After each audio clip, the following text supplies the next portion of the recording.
1947, Roswell, New Mexico. Wreckage found in the desert outside this small town is believed by many to be a UFO. The question is, are UFOs real? The answer is yes. For years, controversy has grown about what really happened here that summer night. Now, a decorated ex-U.S. Army intelligence officer has made a remarkable claim. He says that not only are UFOs real, but that the U.S. military harvested advanced technology from them. He knows this, he says, because he held the technology in his hands and saw alien bodies from the Roswell crash. The humanoid-type body came from the Roswell area where there was a crash in 1947. Why should we believe him? Because of the man that he was, the years of service that he dedicated to the United States of America, and the fact that he was considered one of the top military men in his field. Who is this person? What did he do in the past? What were the things that he has said in the past that have come to fruition? According to Lieutenant Colonel Philip Corso, he was responsible for bringing alien technology to military labs and civilian scientists. And they used it to make lasers, fiber optics, integrated circuits, night vision image goggles, and bulletproof vests. We are looking at crashed flying saucers, or ones that are shot down, and we're trying to figure out how they work. Others are skeptical that alien technology jump-started the military-industrial complex. That's a peculiar kind of lack of self-confidence in human ingenuity. I found that Philip Corso wasn't telling the whole truth about a number of things. Is Philip Corso's story the fantasy of one ambitious intelligence officer? Or does he confirm that a UFO did crash at Roswell in 1947, and that it launched a secret military program to push alien technology into mainstream development?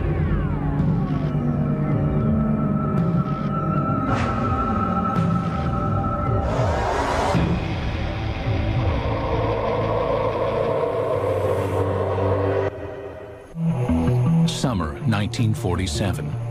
Major Philip J. Corso is on patrol at the Army base at Fort Riley, Kansas, when he encounters something that will challenge everything he knows about heaven and earth. Corso was a career military man, a respected intelligence officer, and an artillery commander with his finger on the nuclear button. But inside a crate in a deserted building, Corso swore was a being from another planet.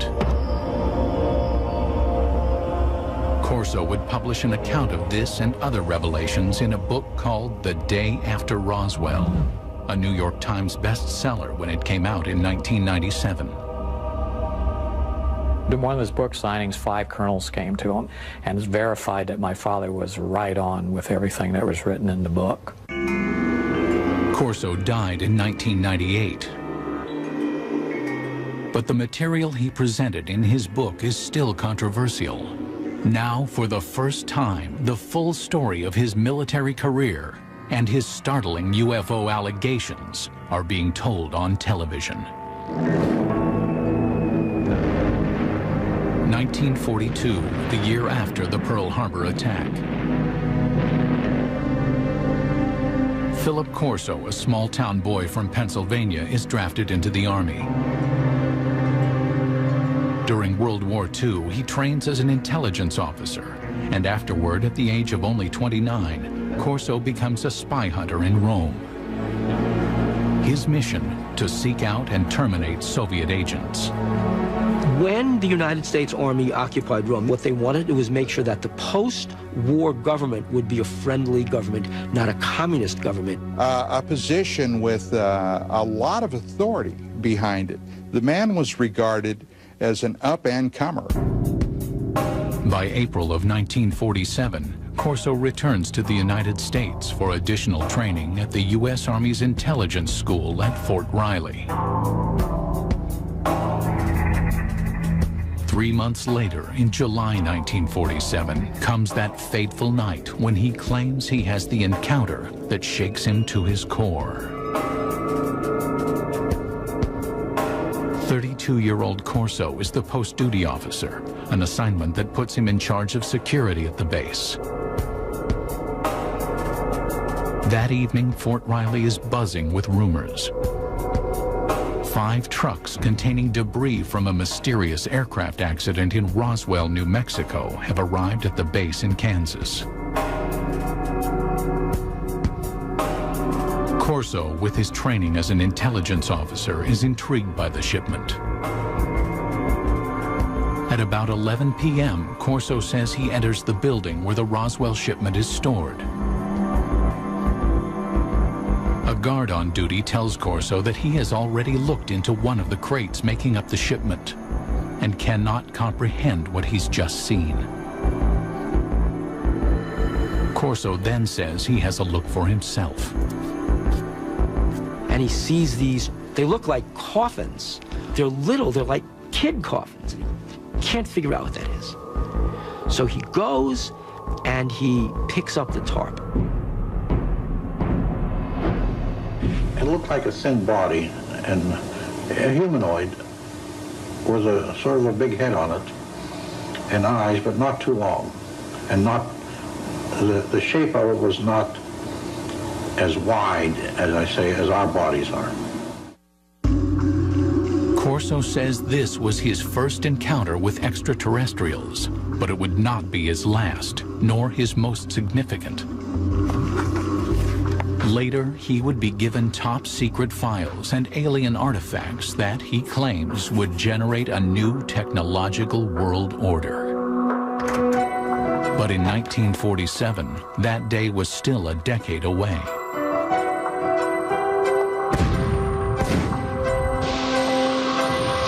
The outbreak of the Korean War in 1950 puts a hold on Philip Corso's ruminations on extraterrestrial beings. Corso joins General Douglas MacArthur's staff as an artillery targeting specialist for UN forces. After the 1953 armistice, he remains in Asia, serving as an intelligence officer, repatriating American and Allied prisoners of war. I came to know Phil Corso because he had been a special projects officer in the Far East Command for prisoners of war under MacArthur, and then later held the same role and capacity for the National Security Council as a staffer in the Eisenhower White House. According to his military records, in July of 1953, Corso is promoted to the rank of lieutenant colonel. He says he is a trusted advisor to President Dwight D. Eisenhower, informing him of what Corso asserts is rampant KGB infiltration within the CIA. And Corso was screaming about this in the National Security Council to Eisenhower. Corso states that Eisenhower rewards him with his own combat command.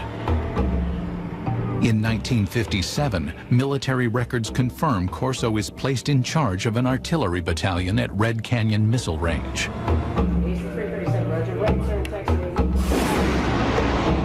By October of that year, Corso commands the battalion in West Germany, where he develops new targeting strategies for nuclear strikes. He's shown he can do the one thing, he'll follow orders, but he's shown initiative. He had sole command of a nuclear weapons battery. Now, in the event that war would have broken out with the Soviet Union in the 50s, when Corso was in Germany, he would have had sole authority to release his nuclear weapons. But after Corso returns from Germany, his career dramatically changes direction. The gifted intelligence officer, fearless spy hunter, and artillery commander who controlled the world's most powerful weapon now becomes a reservist in the National Guard. In October of 1960, Corso is virtually in retirement, a part-time unit advisor to a National Guard base in Maryland. You could say it meant that some people were displeased with him, but it's just as easy to say he didn't have what it takes. But Corso's supporters believe Corso is being groomed for his most important and most secret assignment. Now there is a big green hand running his career. That big green hand is the hand of Arthur Trudeau. Philip Corso has a powerful mentor in Lieutenant General Arthur Trudeau. A West Point graduate, class of 1924, Trudeau quickly gains a reputation as a forward-thinking officer, comfortable with high technology. In the Cold War era, he pioneers technological training for intelligence officers, and by 1958 is named Director of Army Research and Development. When Trudeau gets a chance to appoint a deputy, he brings Corso over, and thus begins Corso's stint in Army R&D. General called me and said, "Don, established Foreign Technology Division, and you're the chief of it. And you got an office down next floor under me." Through this point in his career, Corso's Army job history is easily verified by examining military records. Look, he did work in the Pentagon. His office was there. I have the roster. And he worked for General Trudeau, and he certainly knew him well. There's no question about that. But after his Pentagon appointment, the paper trail of his career is harder to follow, and his assertions more difficult to confirm. Corso wrote that his Pentagon job entailed analyzing foreign military hardware, such as helicopter armament developed by the French, or the British military's vertical takeoff and landing fighter. Then the technology would be reverse engineered. The military has had, over the years, a number of projects where enemy technological devices have been recovered by American forces. So one of Corso's jobs was to get this foreign technology, this French technology, and reverse engineer it. And then if they had something good, fed into our own technological timeline. Reverse engineering plays a significant role in the spycraft of the Cold War era. The Soviets used captured American Sabre jets to reverse engineer U.S. technology, and the U.S. captured Soviet MiGs to reverse engineer Soviet technology. But if Corso's routine job involves examining technology from abroad, his task would soon change. Sometime after July 20th, 1961, Corso claims that General Trudeau calls him into his office and gives him an astounding directive. Examine technology captured from the 1947 alien spaceship crash in Roswell, New Mexico. Trudeau has a filing cabinet delivered to Corso's Pentagon office. Inside, Corso says, is proof positive of aliens visiting Earth and alien technology that Corso insists he will use to change the world. In 1947, Philip Corso claimed to have seen alien bodies from the infamous UFO crash near Roswell, New Mexico. Corso's description is consistent with those who claim to be eyewitnesses to the crash. The aliens, according to these witnesses, were 4 small human-like beings with 4-fingered hands, thin legs and feet, an oversized head, and large almond-shaped eyes. These descriptions purportedly appear in these classified documents prepared by government investigators. To this day, the documents have not been authenticated.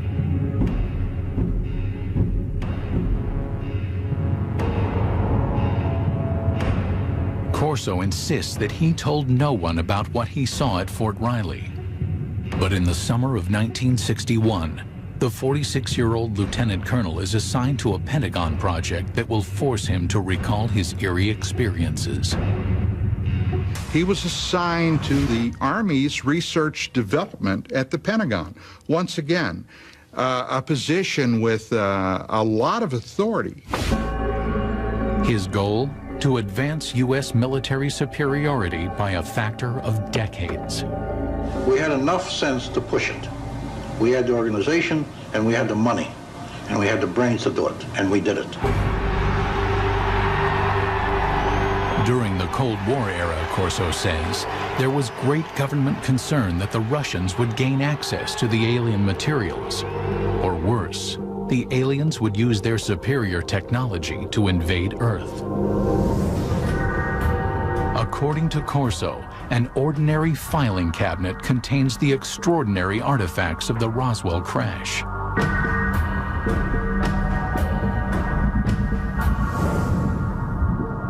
A piece of super strong metallic cloth. Corso contends it may have protected the alien pilots in their spacecraft. A tube that appears to shoot a searing red light. Corso thinks it might be a surgical instrument or a weapon. An alien-made headband that, according to his military reports, might have been used to transmit thoughts or control the alien craft.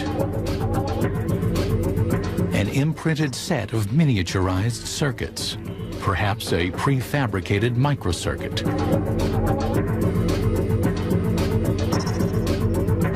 A flexible wire that might have transmitted light through its interior.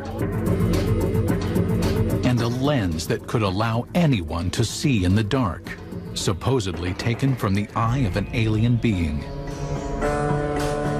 To better understand the puzzling contents of the filing cabinet, Corso claims to immerse himself in classified government documents reporting on alien technology supposedly found at Roswell. According to the reports that Corso claims to have read, some of the world's foremost scientists, men like Wernher von Braun and J. Robert Oppenheimer, have access to the Roswell crash site. Corso says that Lieutenant General Trudeau greenlights him to assemble his own A-list team. You will put on that team anybody that you want. Engineers, scientists, and even I told the Germans. Well, I'll take a couple of Germans too, in addition to the U.S. scientists. Corso claims that based upon his close readings of the Roswell reports, he developed his own theories about how the alien craft may have functioned. What Corso said was that the spacecraft had a way to jump. It didn't fly from wherever it came from to here, it jumped. And he said that's all they knew, that there was a wave around the spacecraft that allowed it somehow not to be a spacecraft, but a time machine. And the reason is that to travel the kinds of vast distances it had to travel, it had to leave what we understand in physics as a space-time continuum, drop out of that, and suddenly reappear in a new spot. In Corso's personal notes are sketches detailing his concepts. Corso speculates that the alien craft is navigated by a mind control interface fitting the alien cranium. It seemed as though by revolving the headband around the alien brain drawings, you would match up the pickups on the headband with various parts of the alien brain. His background research complete, Corso maintains he is ready to move on to the next phase, distribution. He will hand off the alien technology he says comes from Roswell to appropriate defense contractors for development. Try to imagine what would happen if a spaceship crashed on Earth and there was a fabulous piece of technology and somebody like Corso pulled it out and gave it to research labs and said, here guys, figure out how this works. The result, Corso maintains, will lead to a complete reconfiguring of the world's most advanced technologies.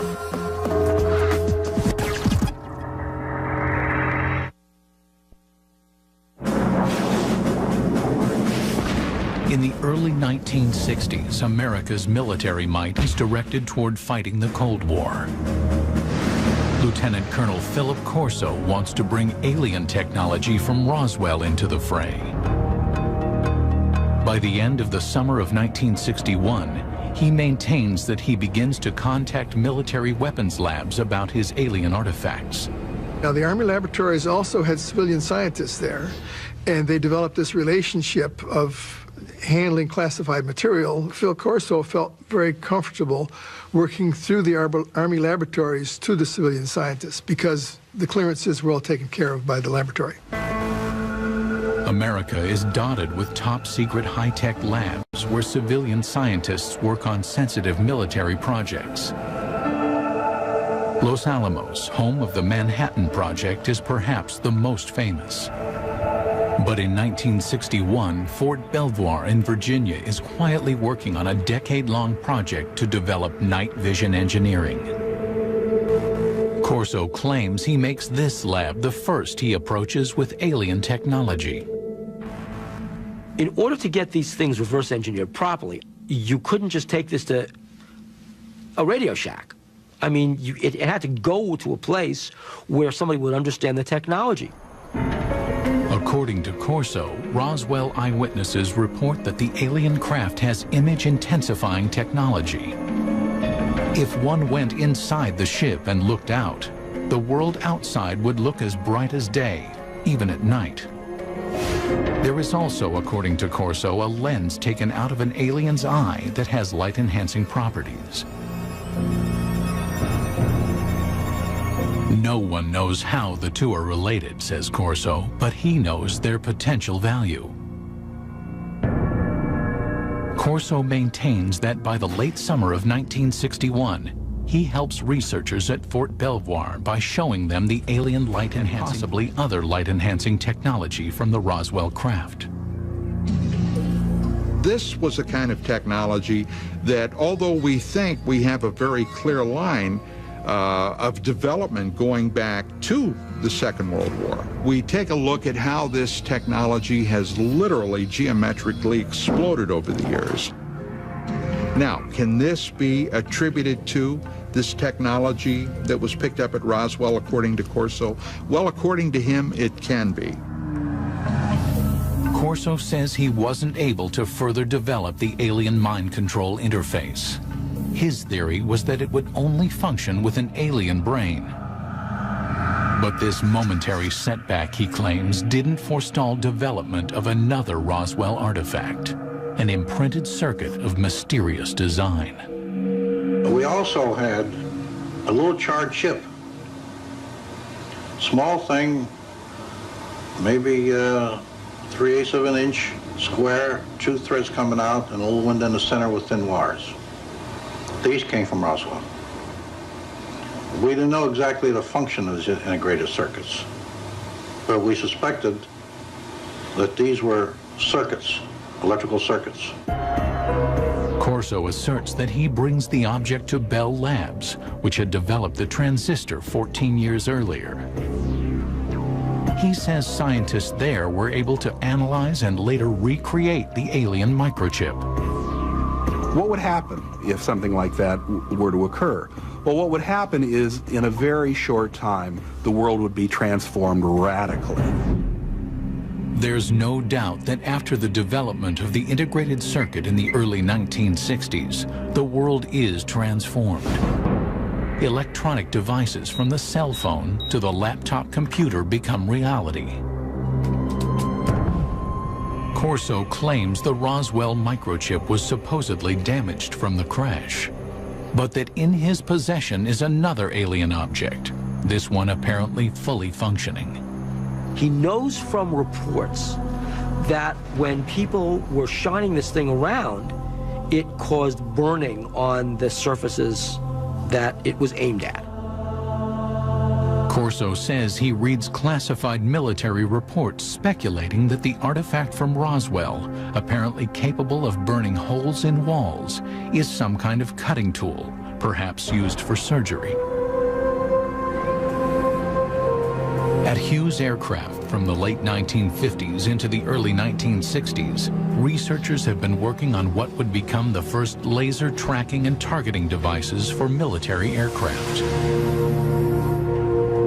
But engineers have run into a snag in their efforts to create a practical device. That is, Corso asserts, until he shows them the alien cutting tool. It did accelerate after 1960-61 because people figured out new ways to make lasers. And as the science advanced, the engineering advanced. Corso's filing cabinet reportedly contains another treasure from the Roswell trove. It was glass tubes. And they emitted different color lights. And those were sent to Bell Laboratories. From that was one of the greatest advancements I think we have today, came out in fiber optics. Many UFO researchers theorize that the spacecraft had no wiring because it was fitted instead with fiber optic cable. Transmitting information with light happens to be an old technology.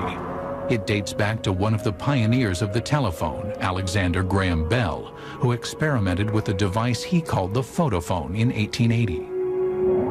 Most people have never heard of it, but back in his day, serious scientists thought that the photophone was a more impressive invention than the telephone. The photophone was a way that you could transmit a voice signal over a beam of light.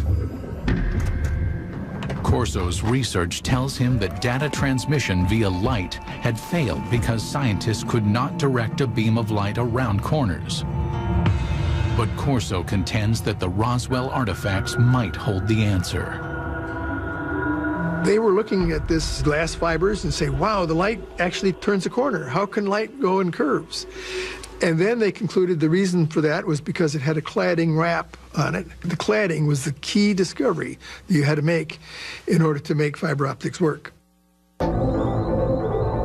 Although it would not be until the 1970s that fiber optics were in general use, UFO researchers believed that the cladding wrap on the alien artifact, an outer covering on the fiber that guided the light, made it possible for earthly fiber optics to advance.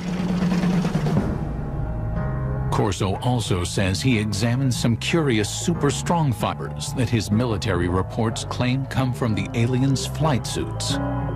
The first thing of the fabric that amazed me was a thread that I couldn't cut with a razor blade. Just a thread. In his book, Corso offers a theory about the fibers composing the alien flight suits. The alien bodies, probably the more vulnerable aspects, were protected from what had to be incredible energies by the super tenacity of the fabric, which somehow formed a shield. And Corso said they didn't put these on, they were woven around them. In other words, they spun them like a cocoon. According to Corso, he wonders if these super strong fibers could be developed into super strong bulletproof shields for law enforcement and military use. Corso said that the Army tried to bring it to the University of Colorado to try and fabricate this technology. The mid-1960s saw great advances in super strong fabrics that used polymer technology, the type of molecules that Corso claimed were present in his alien fabric. In 1965, Kevlar was invented, a fabric that would be used in bulletproof vests. More proof, according to Corso, of the impact of alien technology. There's no denying that the period Corso works in the Pentagon coincides with a period of rapid technological growth in the United States. Corso's supporters say alien technology played a role, but others see things very differently.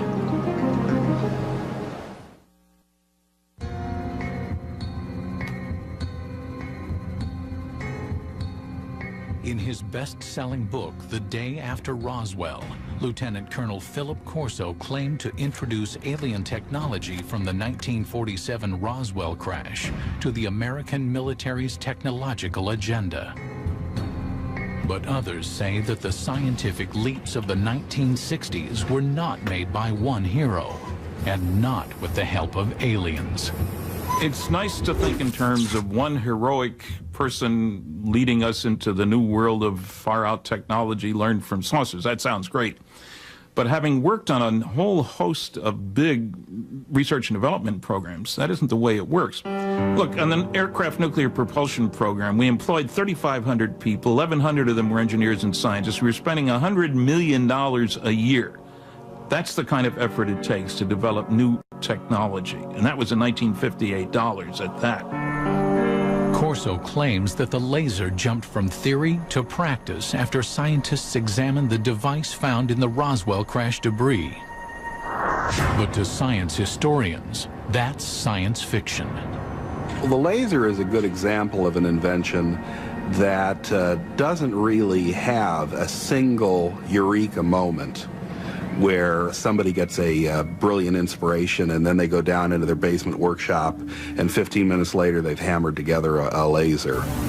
The laser really began back in 1951 when a physicist from Columbia University was taking a walk in Washington. That physicist was Charles Towns. And I woke up early in the morning worrying about why hadn't we been able to get anywhere. It was before breakfast, so I went out and walked out in the park, sat down in the park. Suddenly I said, hey, wait a minute. We can get a whole collection of molecules all in excited states with excess energy. And I wrote down the numbers to see now, could I make it oscillate? And it took him 2 years and $50,000 in government grants before he could come up with the very first barely operable microwave laser. The first laser device used microwaves rather than light.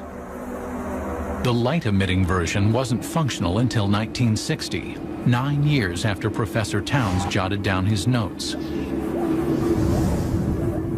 As for aliens jump-starting the process, No, aliens had nothing to do with the technology of the laser, nor do I. Unfortunately, I don't think aliens have given us any new information yet. while the laser's development was slow and steady, the integrated circuit advanced rapidly.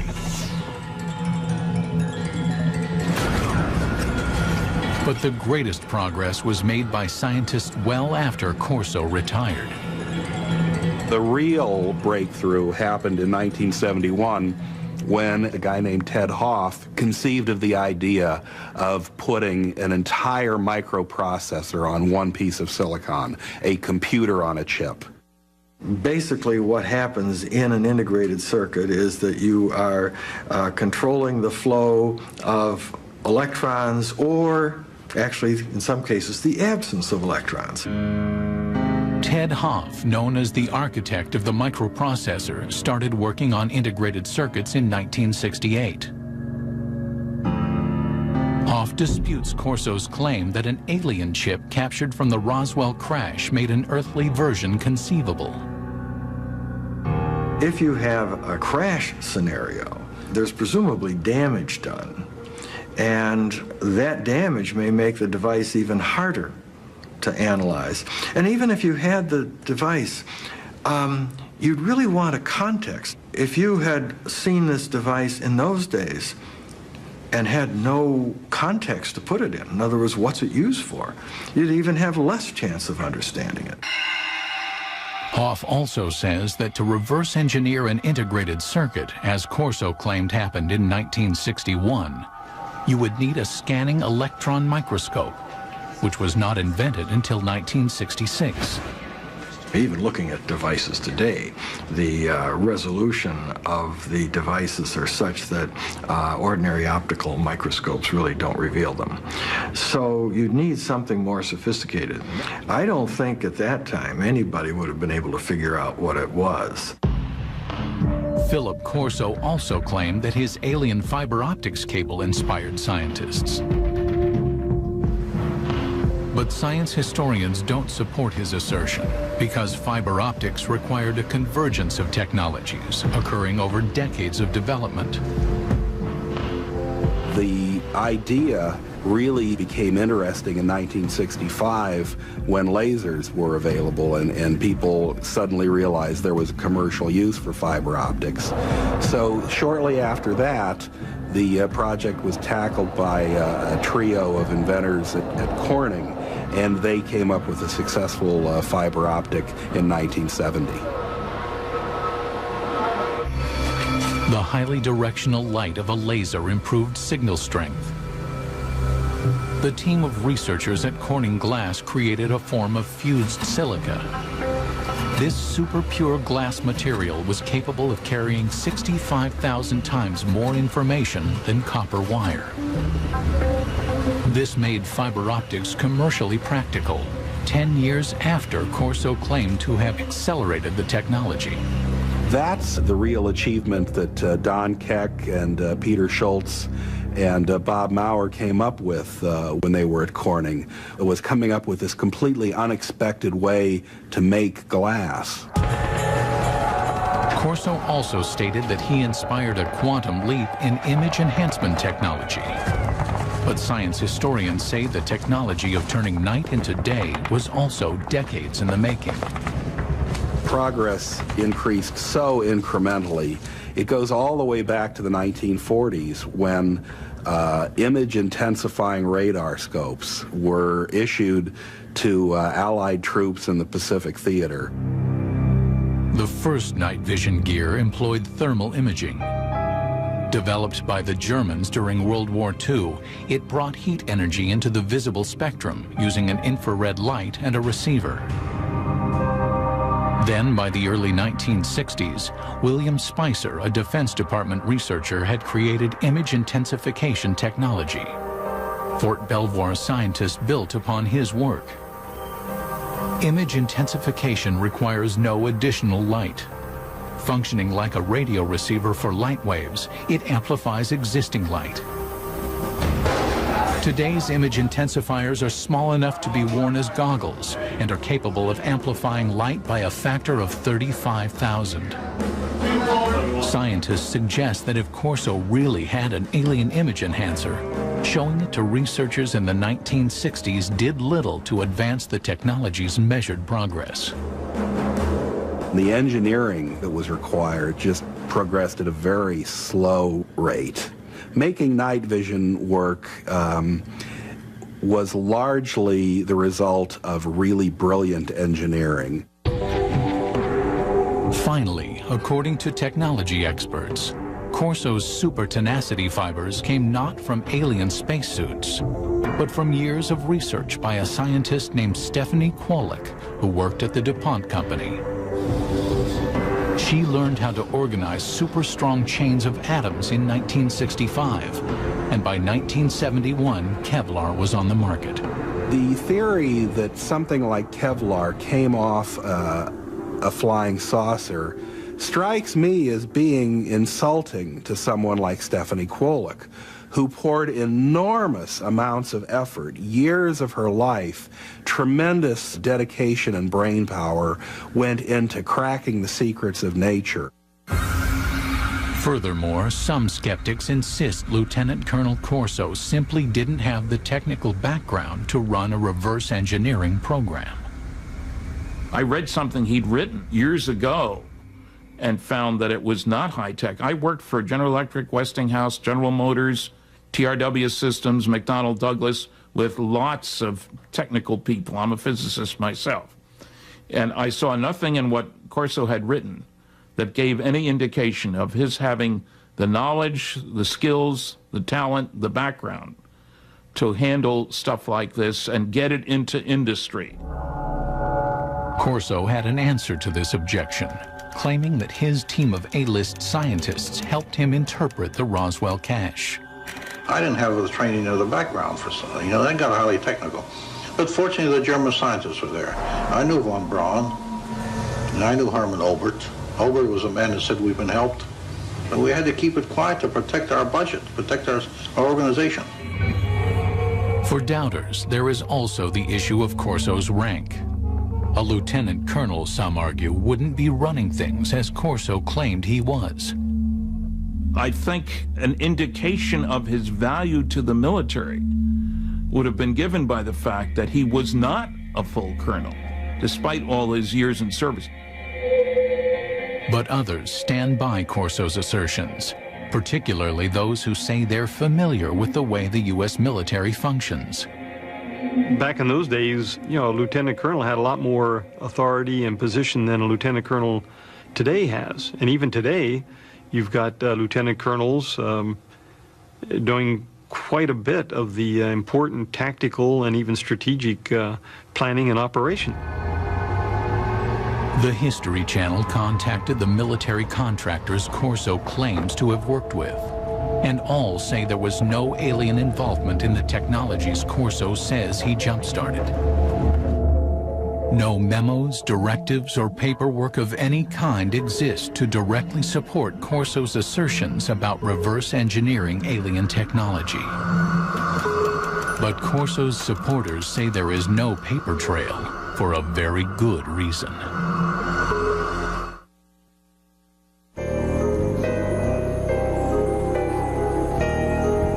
Among those who believe there was an alien crash near Roswell, there is consensus on one concept. The U.S. government systematically suppressed the truth. The government of the United States and other governments around the world have gone out of their way to keep that wrapped up inside a riddle that's smothered by an enigma. Philip Corso says he also had to keep his reverse engineering program under wraps. We couldn't discuss it. We made a decision. It cannot be discussed outside of us. We're doing good. We have the authority, we have the money for our R&D projects. Well, that's fine. Let's keep it that way. Let's not get mixed up in the murky area of whether they exist or not. As for Corso's contributions to the advancement of science, skeptics say that the technology he claimed to have pushed forward was ready to emerge anyway. As proof, they offer up the mind control headband, one alien technology that Corso did not claim to develop. Today, it's well on its way to becoming a reality without his help.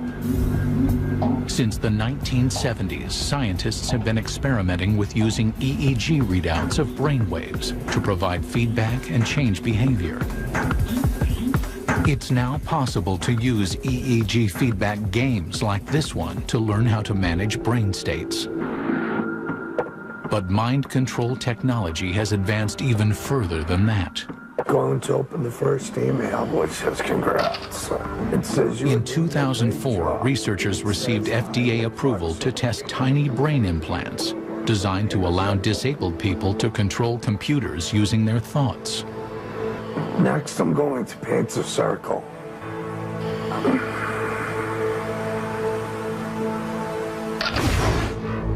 UFO researchers say the government's supposed cover-up may forever obscure the facts of Roswell, and therefore also obscure the truth about whether alien technology played a supporting role in the development of fiber optics, super strong fabrics, lasers, integrated circuits, or battle-ready image enhancement. Some people think that, for example, aliens intervened in 3500 BC in Egypt to help the Egyptians build pyramids.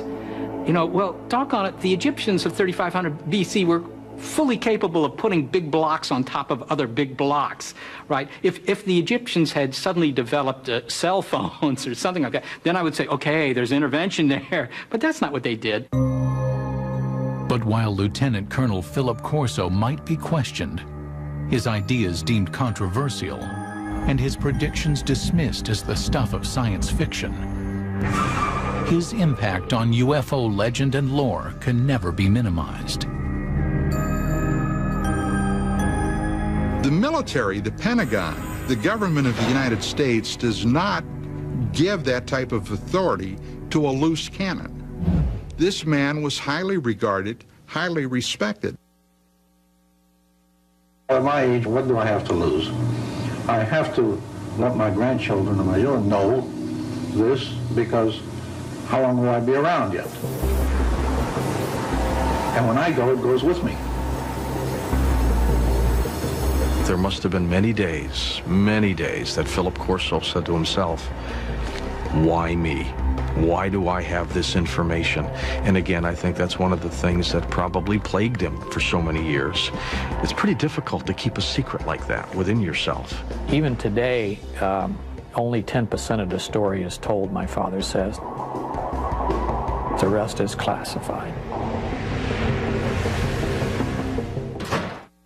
The USS Tecumseh, invincible, indestructible. She is one of the newest, one of the most powerful ironclads that there is. So why did she sink like a stone off the Alabama coast? Divers investigate what happened after the captain said, "Damn the torpedoes," and sailed full steam ahead into battle on Deep Sea Detectives. Tonight at 8 on the History Channel.